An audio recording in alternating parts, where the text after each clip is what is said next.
In this WrestleTalk news, a CM Punk sighting in the wild, AEW's new release policy, all the latest White Rabbit teases, and more. Subscribe and enable notifications to always on for daily wrestling news videos. Because if you do, I'll tell you how to find out who the White Rabbit really is. That's it. Come closer. No, a little bit closer. Have you pressed subscribe? Do it! Do it for the secrets. You've done that? Okay. Now you're going to need to scan the nearest QR code you can immediately see. Go to the following coordinates: 4978.1. Meet a man called Gary in the small Italian province of Massalubrense. Stand on one leg while holding a lemon. That's crucial. Install the app Duolingo. Do Italian for beginners modules 1 through to 5, and then, you'll have learned a whole language at conversational level in the same time you've been trying to figure out who the White Rabbit is. I could have learned a language by now. Speaking of stories that have totally consumed my life recently.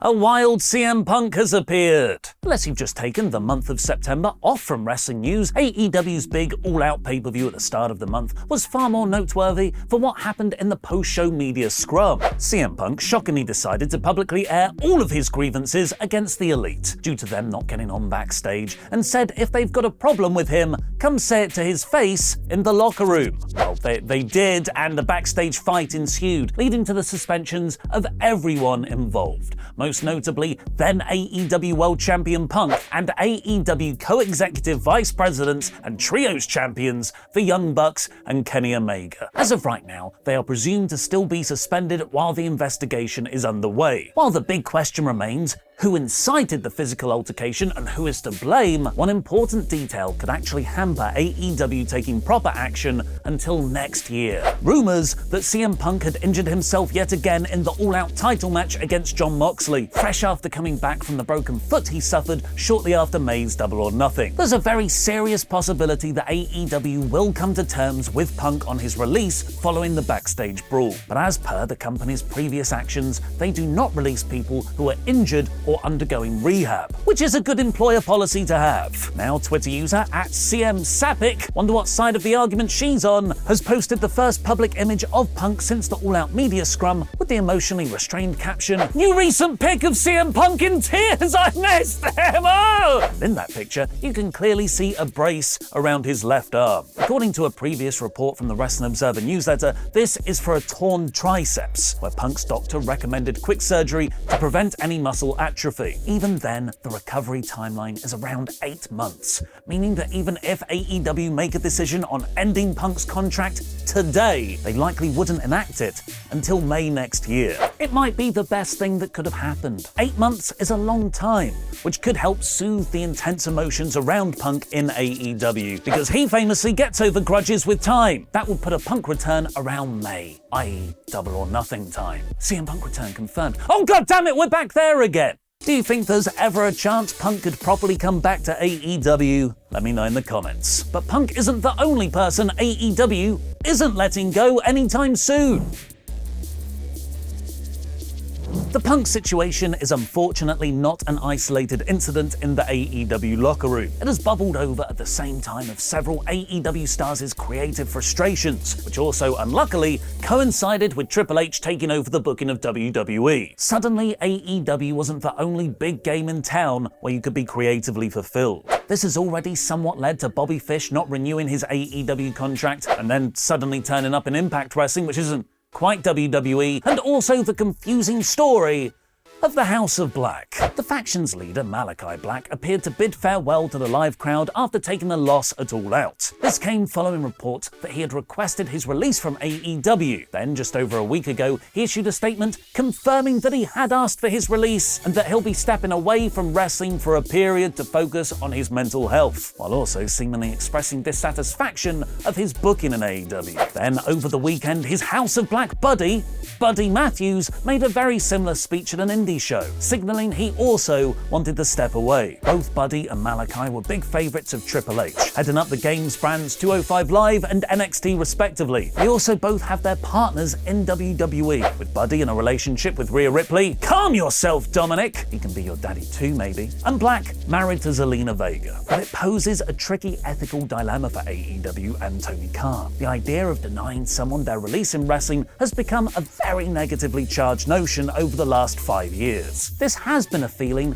entirely fueled by WWE, because the contractual balance of power was very unfair. Despite signing multi-year deals, Vince McMahon reportedly believed, and did, he could cut you at any time. If you wanted to leave at any time, WWE could cruelly make you wait almost an eternity, artificially extending your contract for any time you might have missed due to injury. It's doubtful that would ever hold up in court if anyone ever found the resources to tackle WWE, and ironically enough, even led Vega, Black's wife, to publicly try to start a wrestlers union. The sympathy has always been with the wrestler, but AEW is a very different company with an admirably far fairer HR policy. They pay well, you can often pursue outside projects, and crucially, they won't randomly release you because of budget cuts. And that give from them, in turn, should warrant a similar give from the wrestlers. I.e., if you sign a 5-year contract like Malakai Black, you can't just walk out after a year because your mate now books WWE. If that is what happened.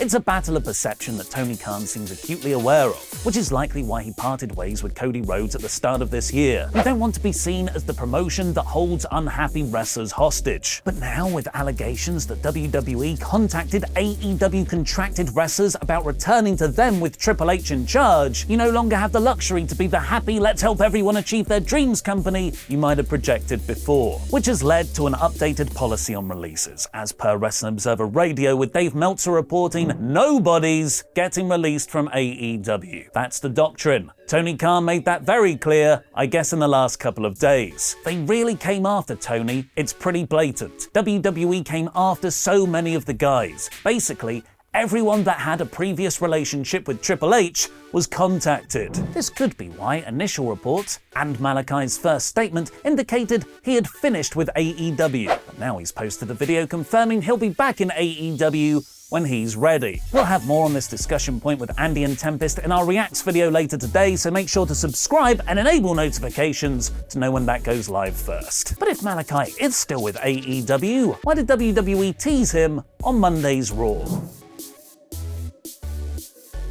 Despite limiting the White Rabbit teases to just social media or, now, subliminal messages on Raw, WWE's new subtle marketing strategy appears to be working very effectively. SmackDown's viewership last Friday, despite being a relatively normal episode, got the best viewership figure in almost 2 years, largely thought to be because of the Bray Wyatt implied White Rabbit teases. While Raw held a respectable 1.67 million viewers despite very tough competition from the NFL. The latest tease on Raw hinted towards a Wyatt return again, with potential references to Bray's last house show feud against Baron Corbin before becoming The Fiend and his real name of Wyndham. But this rabbit hole has several smaller rabbit holes that lead nowhere. We've already debunked this all being Karrion Kross, which would have been weird as he already debuted on WWE weeks ago, and now we have a curious Malakai Black Easter egg. The latest White Rabbit QR code takes you to a TikTok video. WWE then put that video on their website, and someone dug into the source code for that website page, revealing 2 random lines hidden in it. No man is ever truly good.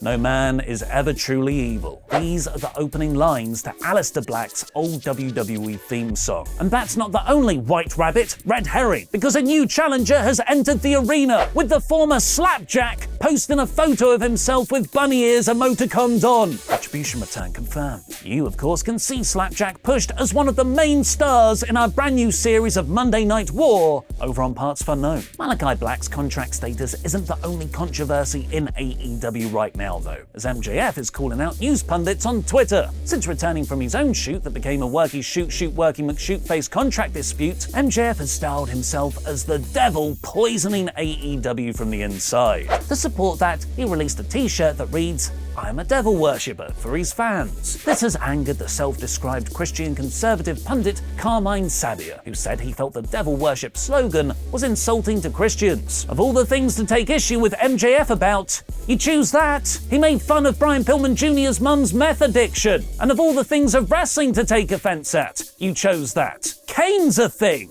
Kane's been a thing in wrestling for decades. On Twitter, Sabia compared people wearing a devil worshipper shirt to if one of MJF's opponents wore a swastika, on account of Max's Jewish heritage. To which MJF called out directly, challenging Sabia to do it. Wear it to the next show. Carmine then did that thing where he just implied he was playing a heel. Don't get all worked up, you triggered marks. So MJF called him out on that too, tweeting, "Oh I'm sorry, Mr. Insider Terms. I had no idea you were a wrestler. That's awesome, dude. Swing by Creator Pro anytime. I'll give you a one-on-one training session on the house." Remember to subscribe for our other news episode up later today. And for so many other reasons, we've got daily wrestling news videos here, predictions, conversation pieces, lists. Here's a little trailer of all the great things we do. Subscribe. In this WrestleTalk news, Nia Jax shoots hard on WWE. In this WrestleTalk news, more details on Vince McMahon's retirement. In this WrestleTalk news. In this WrestleTalk news. In this WrestleTalk news. Support WrestleTalk!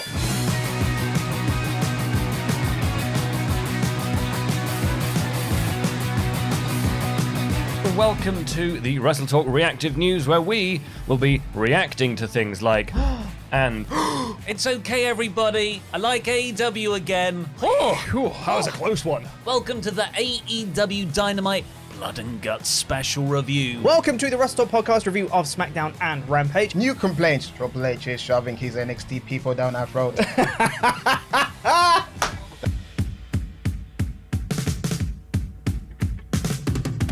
In case you'd forgotten, with all the excitement of the Forbidden Door this past weekend, Vince McMahon and WWE are still under heavy investigation. We need change, and it starts with the people at the top. Someone else who could be missing for a little bit longer is Sasha Banks. Raj Giri reported last month that Banks had been released by WWE after she and Naomi had walked out on an episode of Raw. Corey Graves called them unprofessional on air. Reeks of they were difficult to work with. It stopped being a question of who will dethrone Roman Reigns to when will Roman Reigns be dethroned. I'll follow your lead, Roman. Is the Rock coming up? There it is. I love that he's in so much pain getting that up, but he still does it. Both these titles are quite heavy, and I have sat through one live stream with them both on my shoulders, and I won't be doing that again. I am not a manual laborer, I am the talent. I didn't expect this when I came into work today, boys! I'm gonna be a dad!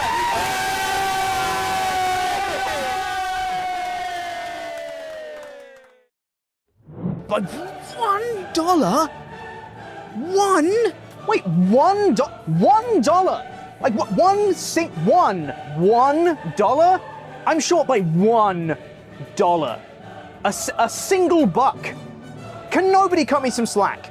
Can I not just book what I want to book? $1? Can I write an IOU? Literally $1.